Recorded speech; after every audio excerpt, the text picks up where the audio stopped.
Pinindot ng asawa ang start button. Opisyal na nagsimula ang 50 araw na countdown. Ang mag-asawang ito ay kailangan lang manatili sa kwartong ito sa loob ng 50 araw.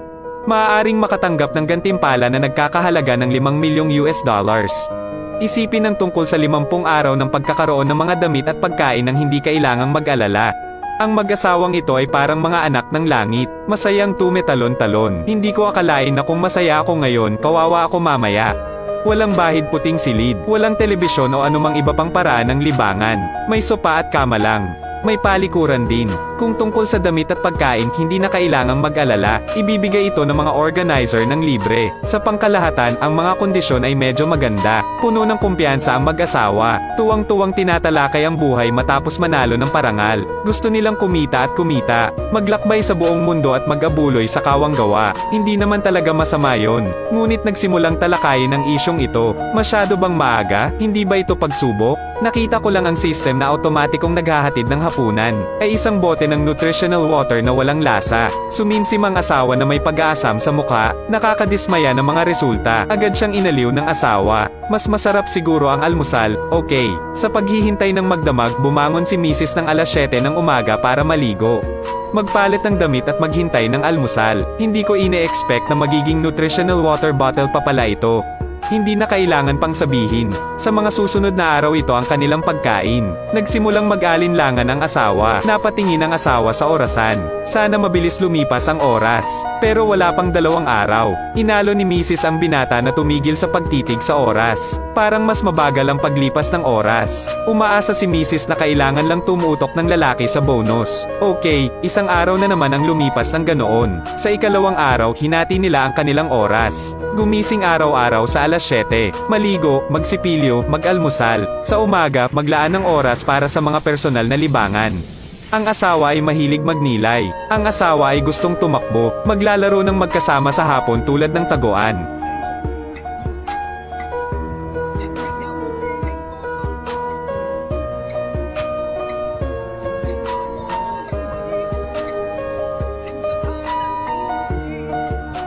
Ngunit hindi ito isang pangmatagalang solusyon. Pagkalipas ng 27 araw, ang parehong mga tao ay nakaramdam ng pagkalumbay sa isa't isa.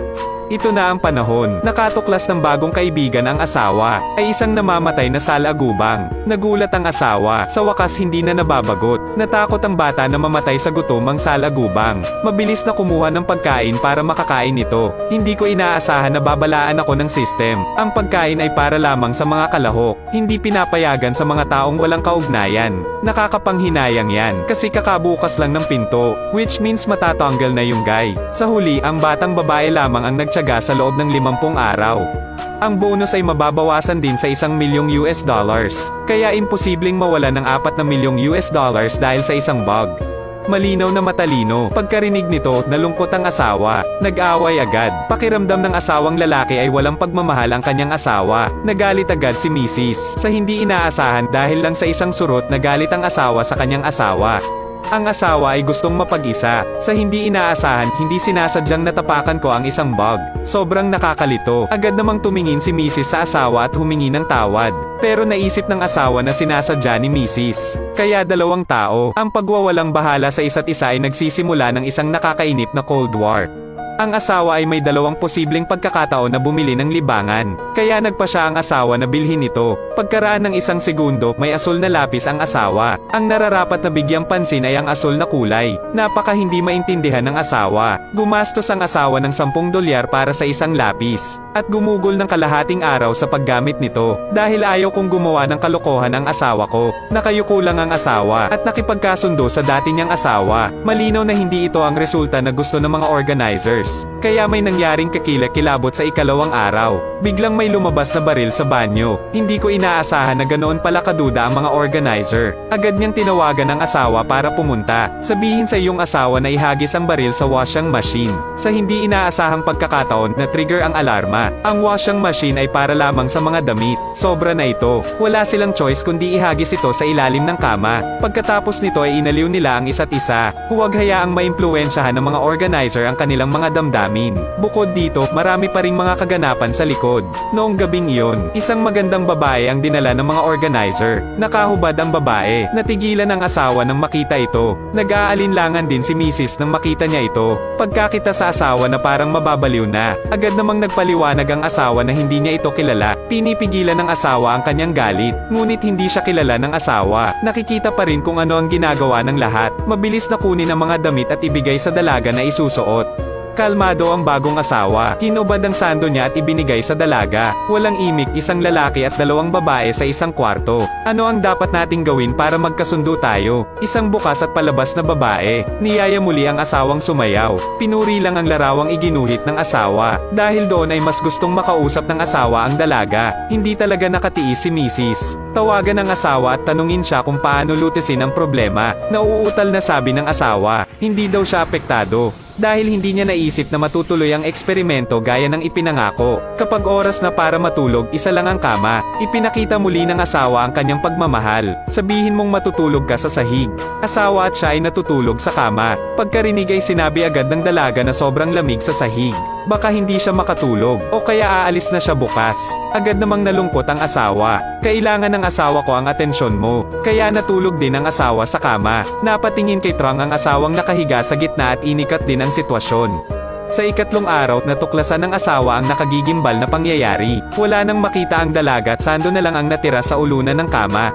Ang galing, mukhang umalis na siya dito. Kaya masyadong nag-iisip si Mrs. Nasa banyo pa rin ang dalaga, walang imik. Pilit na pinipigilan ng asawa ang galit at sinubukang tanggapin ang dalaga.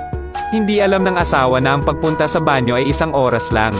Masayang nag-uusap ang mag-asawa. Nagselos agad si Mrs. Gusto niya itong makausap. Ang mga resulta ay ayon sa gusto niya. Nagpadala ang system ng 3 hallucinogenic na table task. Sa tamang panahon para subukan ang determinasyon ng asawa. Uminom ng gamot sa kalooban. Napakabilis nilang lahat ay nahulog sa guni-guni. Sa kabutihang palad, walang nangyaring hindi inaasahan. Sa puntong ito ay hindi na nag-aalala ang asawa sa dalaga. Naging kaibigan pa ng babae. Pero isang araw bigla akong nagising. Natagpuan ng asawa ang kanyang sarili sa kama. Saan nagpunta ang asawa at ang babae? Mabilis na bumangon si Mrs. sa kama para tignan. Lumabas sa resulta na magkahawak kamay ang dalawang tao. Magtago sa sulok na nakikipagkwentuhan sa isa't isa. Sobrang nakakahiya. Agad namang ipinaliwanag ng mister sa kanyang asawa na nag-uusap lang sila. Ayaw maniwala ng asawa. Ang pakikipag-usap tungkol sa isang bagay ay nangangailangan ng hawak ng mga kamay. Kaya mas lalong nag-away ang dalawa, hanggang kinaumagahan. Natuklasan ng Mrs. na umalis na nga ang dalaga. Binaba ko lang ang bantay ko. Sa hindi inaasahang pagkakataon, hindi mabuting tao ang dalaga. May malaking nangyari. Naiwan ang babaeng nagsusulat sa dingding. Salamat asawa sa iyong pag-aliw. Galit na asawa. Agad na sinisi ng asawa ang kasalanan sa dalaga. Napakatalino ng asawa. Sa isang sulyap makikita na ang babaeng naghihiwalay sa kanila. Ngunit hindi naniwala ang asawa. Sino ang maaaring gamitin ang kanilang reputasyon bilang isang biro? Itinulak ng galit na asawa ang asawa. Hindi inaasahang tumama sa pader. Ano ang dapat kong gawin ngayon? Mangyaring tandaan na ang kwarto ay hindi nagbibigay ng mga medikal na benepisyo. Agad na hinawakan ni Mrs. ang tuwalya at sinabihan ng asawa na magtiyaga at magtiyaga. Ngunit ang asawa ay natatakot sa kamatayan. Gusto niyang lumabas at maghanap ng doktor. Imposible. Agad siyang pinigilan ng asawa. Sa tingin ko, hindi dapat gumawa ng kalokohan ng asawa ko. Maging matyaga lang at magkakaroon ka ng $5 milyong.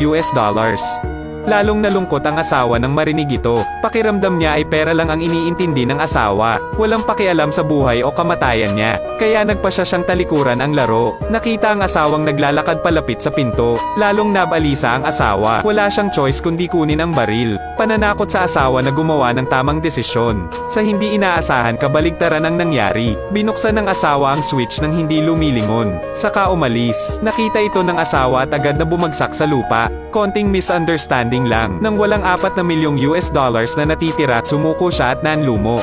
Sa loob ng mahabang panahon, hindi niya mauari kung saan siya nagkamali. Hanggang sa nakita ko ang message na binitawan ng asawa ko. Napagtanto niya lang na sobrang sensitive niya. Hindi naiintindihan ng asawa niya. Palaging yaman pala siya sa puso ng asawa. Noon lang niya napagtanto na nabulag na pala siya ng pera. Pero sa huli, pinili pa rin niya ang pag-ibig. Kahit na 2 araw na lang ang natitira ay makakatanggap siya ng $1 milyong.